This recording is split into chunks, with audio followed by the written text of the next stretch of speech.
Good morning, everyone. Good morning, Good Rabbi. morning, Rabbi. Today's Day of Learning is sponsored in memory of Chanalea Bas Avram Abba, whose yard site is today. It was yesterday, but Oh, okay.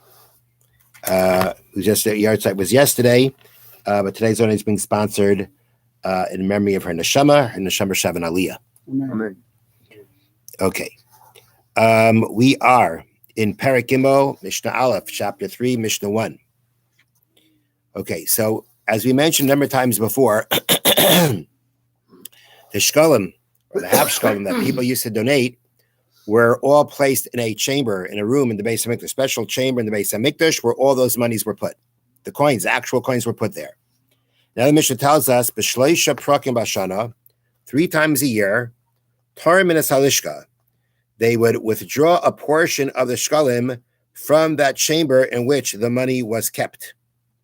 The 3 times doing it were B'freis HaPesach, halfway towards Pesach, B'freis HaTzeres, halfway towards Shavuos, B'freis HaChag, halfway towards Sukkot. Now what that means is like this. That means that there is a halacha that 30 days before a yontif, you're supposed to learn the laws of the yontif. And therefore, that means that 30 days before Pesach, Shavuos, and Sukkot are the preparation times for the yontif. Therefore, now, so those are the 30 days of preparation time.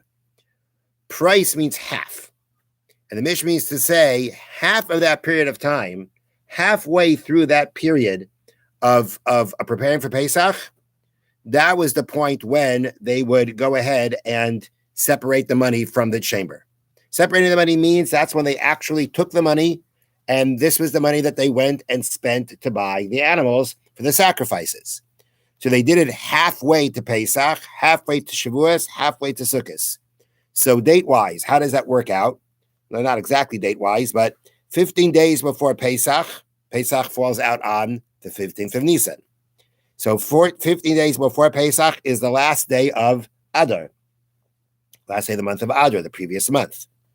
50 days before Shavuos, the way they say it here is on the 35th day of the Omer. Not a specific date. 15 days before Sukkot is the last day of Elul. Sukkot is the 15th of Tishrei. So according to what? 15 days before you hit the 15th day. So you got 14 days in Tishrei and the day before. That's how they're counting it. So these are the 3 times when they would go ahead and separate the money. Why didn't they separate the money in one shot? Like just one shot. Go ahead, take the money and buy for the year the animals that you need. So let me read to you how they explain it. They did not withdraw all the funds needed for 1 year at one time because the shkalim of those living far away from Yerushalayim had not yet arrived. Right? Not everybody got it in on Rosh Chodesh Nisan. There were the ones that came late. And therefore, in order to allow the late ones to arrive, therefore they split it up.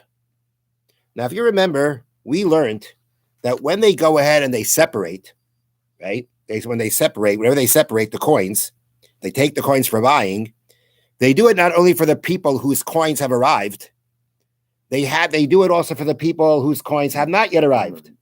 And that's why we said before that those coins that are on the way become the property of Beis HaMikdash. They become hektish even before they arrive. We also saw that even the people haven't even yet given their coins in any way. They do it for them. So if so, what's the purpose of having to wait for the coins to arrive? When they do the separation, do it for everyone, and it covers everyone. What's the point of waiting for the coins? So they explain further that what it means is like this. You're right. Truthfully, even if the coins don't arrive, it'll be as if they're given. It'll already be as if they belong to the Beis HaMikdash, like they've been given. They become the property of the Beis HaMikdash. But we want to give everybody a chance that their coin should actually be the coin that's used for purchasing the animal. It's not about being able to have their mitzvah done. It's not about being able to accomplish that everybody should have their portion in the communal sacrifices. waiting for giving more chance for more coins to arrive means that we're giving people more of a chance that their coin should actually be the coin that's used for purchasing the sacrifices. Okay, now that's the first part of the Mishnah. Then the Mishnah says, "Behin granois lamasa behema," and these are the granois. These are what they call it right now the times for the tithing of the animal. There is a mitzvah in the Torah that from every 10 newborn cattle, sheep, goats, you should take a tenth. It should take a tenth, and that becomes an animal that you take to the Beis Hamikdash, and you bring it as a sacrifice, as long as it remains unblemished. These are only the newborn animals? Newborn of that year. Not from... You don't do from one year to the other. No, it's not from all the cattle or all the sheep. It is for the ones that were born from that year. So you never... All right. It's from the newborn ones of that year. All right. So now, so that we know there's such a mitzvah. Now, we also know that when it comes to grain, there's a point of time that the grain, after it's threshed and piled, at that point of time, according to Torah law, it becomes tevel. You may not eat it. According to Torah law, before you finish the processing of the grain, which is called goyren, which means the threshing floor, that means you threshed it, you piled it up. Before that point of time, min Torah, you could eat it. It's not tevel. You're allowed to eat it. The Rabbanan, they said, yeah, you can only eat it like a snack. You can't make a meal out of it. You can only have it aroy. You can have it just like a little snack. You can feed it to your animals. But once it hits that point that we call goyren, that means the processing has been done. Now let it eat it. It's tevel. It's usher to eat. That does not apply by animals. Even though there's a mitzvah to take a tenth of the newborn animals, even before you actually separate them, you can eat them. There's no prohibition of eating them, which theoretically means that you can eat them and you'll never really do the mitzvah.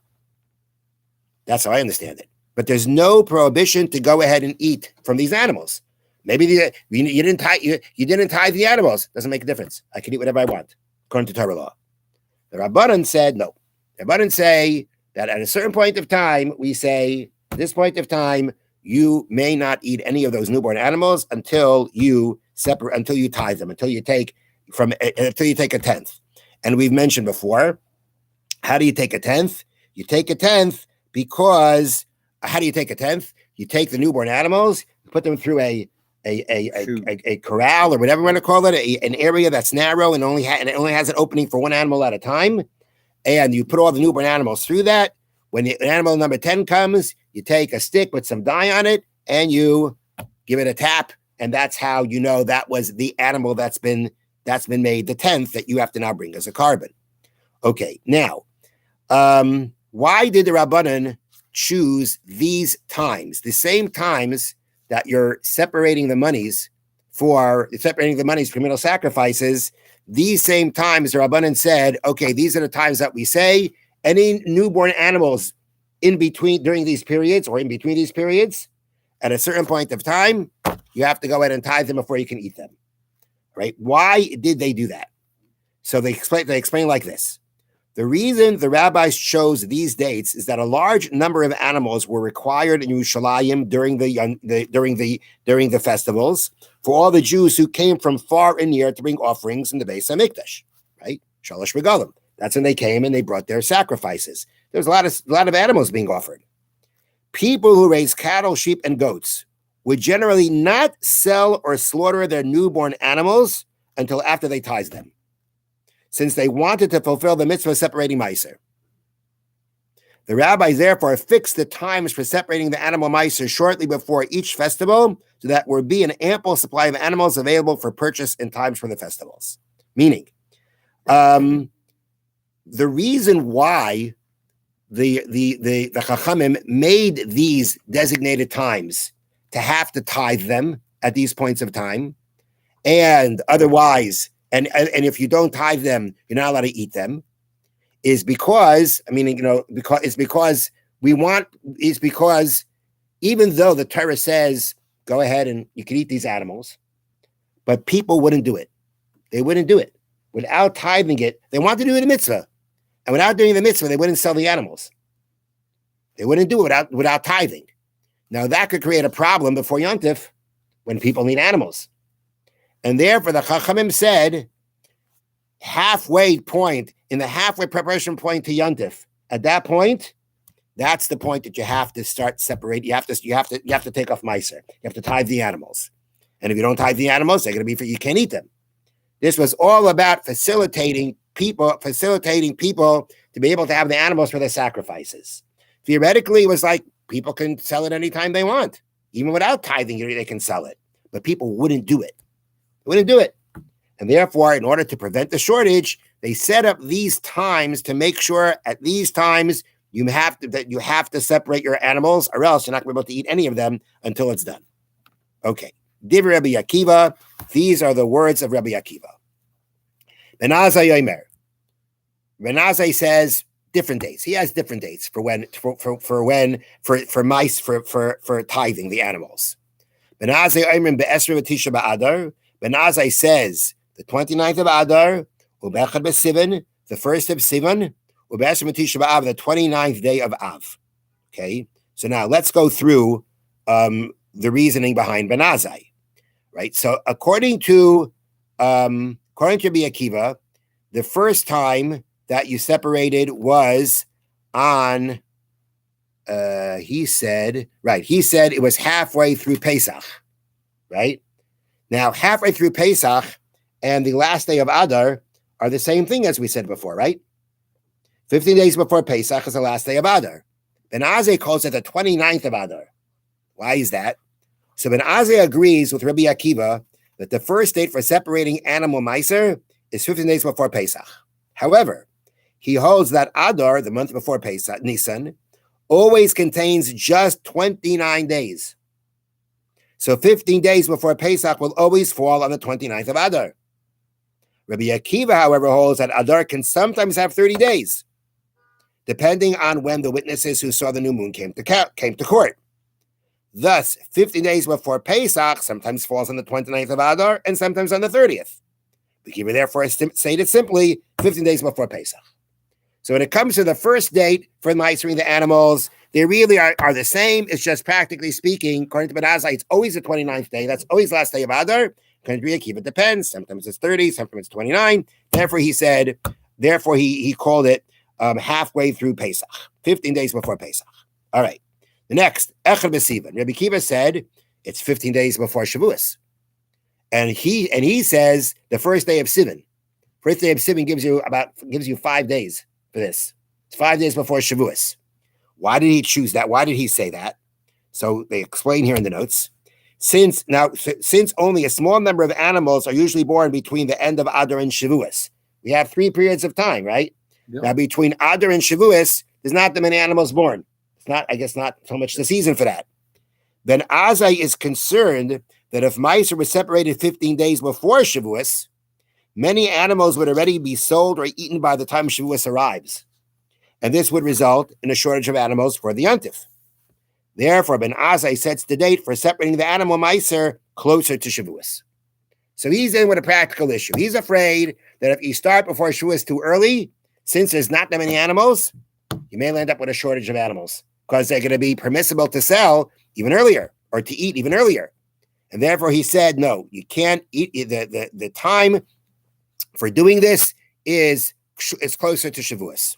So by doing this, people again will hold off from tithing their animals, and they'll do it closer to Shavuos, and there'll be enough animals for Shavuos. All right. And the last thing that he said was that on the 29th day of Av. The Akiva said it was the 29th day. It was the last day of Elul. And he says, no, it's not the last day of Elul. It's rather the 29th of Av, which is a month before Rabbi Akiva's date. Why did he say that? So they explain. Animals born in 2 different years cannot be counted together for the purpose of Meiser. Then Azai is uncertain whether the new year for animal Meiser starts on the 1st of Elul or the 1st of Tishrei. He therefore fixes the 3rd date for separating animal Meiser on the last day of Av, so that the animals born in the next month Elul will not be counted together with the animals born before Elul. Meaning he doesn't know, when does the year for Meiser end? Does it end in Av? Does it end in Elul? So therefore, what he does is he says the last time for doing it is the end of Av. By doing that, any animal born in between Av and Elul is not going to be separated with the animals born before Av. Now, at the same time, though, if he has this question, is Av the end of the year or Elul the end of the year? Any animal born between Av and Elul, where is it going to go? Which year? Which year does it go? So really, what comes out is meaning right? Did the year end in Av? The year end in Elul? So those animals born between Av and Elul, what do you do with them? The answer is the animals born in Elul have to be tithed by themselves, according to this opinion. You got to deal with them by themselves, because since you have this doubt, all right. So anything before Av will be taken care of at the end of Av, and between Av and Elul is going to have to happen during that period of time. Okay, that's the second opinion, the Ben Azai. Now we got the third opinion, the last one. Rabbi Lezer, Rabbi Shimon Omer. Rabbi Lezer and Rabbi Shimon said, the Echad b'Nisan, the Echad b'Sivan, rest of Tisha b'Elul. The first of Nisan, the first of Sivan, and the 29th of Elul. All right, so let's go through each one. If they say that it's on the first of Nisan, right? They said the first of Nisan. Rabbi Akiva said it's not actually the first of Nisan. It actually comes out being the last day of Adar. And they say the first day of Nisan. So why do they say that? They say like this. The explanation here again in the notes. Rabbi Lezer and Rabbi Shimon hold that the laws of the festivals are studied for just 2 weeks before the festival and not 30 days before, as Rabbi Akiva holds. The Gemara talks about why each one holds what they hold. But the preparation, the time for learning the halachas, the time for learning the laws of Pesach is not a month before, it's 2 weeks before. Since separating the animal meiser is a form of preparing for the festival, because it makes more animals available for use on the festival, they fixed the date for separating animal meiser at the first of Nisan, 2 weeks before Pesach. According to Rabbi Shimon, when you start ready for Pesach, that's when you start tithing the animals, because that's also a form of getting ready for Pesach. So that people shall have animals when they come to Yerushalayim for Pesach to be able to offer. So therefore, the first day of Nisan. The Echad b'Sivan, the first day of Sivan, they also, in that sense, they agree with Ben Azai. We don't want you starting. We'll start at the first of Sivan. We're not going to go 2 weeks before that. I mean, essentially, 2 weeks before Sivan is not the first of Sivan. But they are concerned, like Ben Azai, that if we start too early, because there's not that many animals born during that period of time, there's not going to be animals available for Shavuos. Therefore, they say, when does tithing take place? The first day of Sivan, 5 days before Shavuos. And the last time they said is Be'esrim Tisha B'Elul on the 29th of Elul. Now, and they bring down here the 29th of Elul. Elul was, meaning they're saying it's the day, it's the end of the month of Elul. Now, if you think about it, right, before they spoke about the first of Nisan because it's the time for preparing. That is 2 weeks before. 2 weeks before Sukkot is when? Is Rosh Hashanah. Now, they don't say Rosh Hashanah. They don't say the first of Tishrei, like they said the first of Nisan. They said the 29th of Elul, the day before. Now, why do they call the day before the 29th? Maybe it's the 30th. And on that, they bring down from the Gemara in Beitza, Elul was almost always just 29 days. That seems to be something about Elul. It was almost just 29 days. Nowadays, I think it's the other way around. It's basically always 30, almost always 30. But at that point of time, Elul was almost always just 29 days. Okay, so therefore, it was the last day of Elul. Why not the first day of Tishrei? So that the Mishnah continues. Why did they say 29 days in Elul? And why didn't they say on the first day of Tishrei? The answer is because it's a yontif. It's a festival. You can't tithe the animal on yontif. You know why? Why can't you tithe the animal on yontif? First of all, you can't do any business. We're not doing business. No business here. You can't mark the animals. Oh, you can't mark the animals. If it's yontif, you can't mark the animals. Marking the animals would be sever, would be dying. So you can't do it. And therefore, they advanced it 1 day before on the 29th of Elul. Have a wonderful day, Okay. wonderful Shabbos. Thank you, man. Now,